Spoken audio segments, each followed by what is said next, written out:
Friends, इस video में हम बात करेंगे कि कैटेगरी वाइज मीन्स चाहे जनरल हो, ईडब्ल्यूएस हो, फिजिकली हैंडिकैप्ड हो, मेल हो, फीमेल हो, एससी हो, एसटी हो, इन सब कैंडिडेट्स में टॉपर कौन है और साथ ही साथ कैसे रैंक ड्रॉप हो रही है। मीन्स टॉपर के कई कई कई सारी कैटेगरीज हैं। जैसे आप एससी एसटी कैटेगरीज में देखेंगे तो टॉपर के मार्क तो 700 से ऊपर है, लेकिन टॉप 10 में अगर आप 10th रैंक में जाएंगे कैटेगरी रैंक में तो बीच में 50 मार्क्स का डिफरेंस आ जाएगा।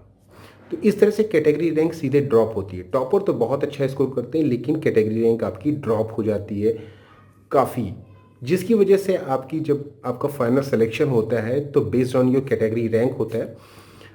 इसकी वजह से आपको कम स्कोर पे सीटें मिलती हैं। तो चलिए देख लेते हैं कि कैटेगरी वाइज क्या परफॉर्मेंस रहा नीट 2021 में कैंडिडेट्स का, और कैसे आप एक्सपेक्ट कर सकते हैं आने वाले टाइम में कि किस स्कोर पे या किस कैटेगरी रैंक पे आपको सीटें मिल सकती हैं। ये आइडिया भी आपको मिल जाएगा कम से कम।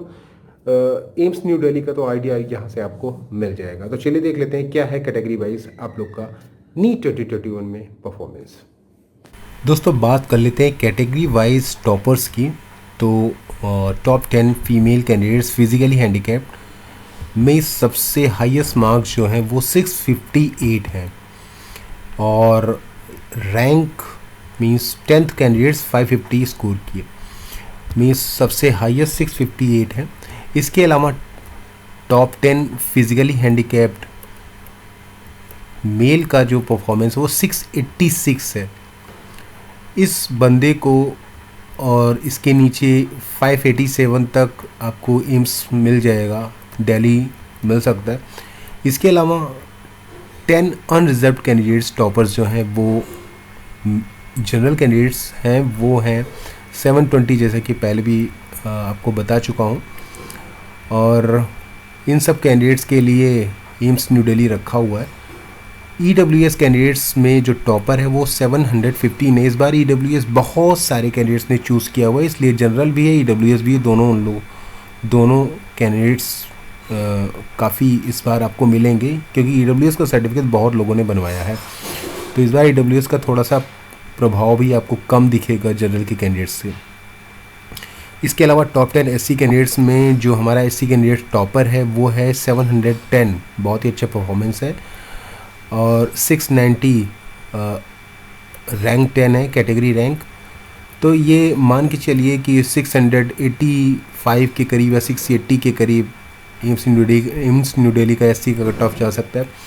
एसटी कैंडिडेट्स का जो टॉपर है वो 705 है, और एसटी कैटेगरी में टॉप 10th रैंक पे आता है वो 650 है।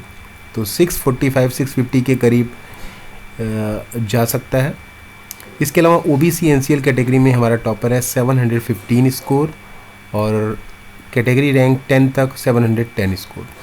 तो ये हमारे कैटेगरी वाइज टॉपर्स हो गए। तो इसकी लिस्ट देख के आपको ये अंदाज़ा लग जाएगा कि आने वाले टाइम में ऑल इंडिया कोटा में एम्स हुआ या एआईक्यू हुआ, उसमें कैटेगरी वाइज परफॉर्मेंस आपके कैटेगरी का क्या होगा। मीन्स जिस तरह से टॉपर ने तो बहुत अच्छा स्कोर किया, लेकिन जब आप रैंक 10 तक आएंगे तो रैंक 10 कैटेगरी रैंक 10 और टॉपर के बीच में बहुत ज़्यादा डिफरेंस है। जैसे आप एसटी कैंडिडेट्स का देख लीजिए, टॉप 10 एसटी कैंडिडेट्स, टॉपर ने तो 705 स्कोर किया, लेकिन कैटेगरी रैंक 10 अगर आप देखेंगे तो 650 है। मीन्स इसके बीच में मान के चलिए 55 मार्क्स का डिफरेंस हो गया 10 रैंक के बीच में, कैटेगरी रैंक के बीच में।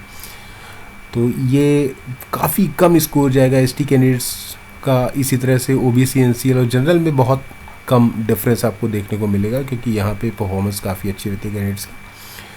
तो दोस्तों ये कैटेगरी वाइज रहा परफॉर्मेंस, से आप आइडिया लगा सकते हैं कि आपकी कैटेगरी का परफॉर्मेंस क्या है, आपकी कैटेगरी में आपकी रैंक क्या हो सकती है। कैटेगरी रैंक भी आपको इससे अंदाज़ा लग सकता है, क्योंकि जिस तरह से मार्क्स ड्रॉप हो रहे हैं उस हिसाब से आपको कैटेगरी रैंक भी पता चल रही होगी। कैटेगरी रैंक वैसे भी आपको पता चल गई होगी, क्योंकि आपके स्कोर कार्ड में होगा।